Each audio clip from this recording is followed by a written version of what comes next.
You are looking at Julian's pronunciation guide, where we look at how to pronounce better some of the most mispronounced words in the world, like this other curious word. But how do you say what you're looking for today?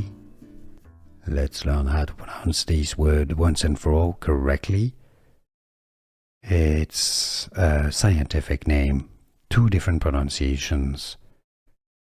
Ctenophore, or the plural is ctenophore, so the C is silent, so do not worry about it. You directly go to the T sound, ctenophore.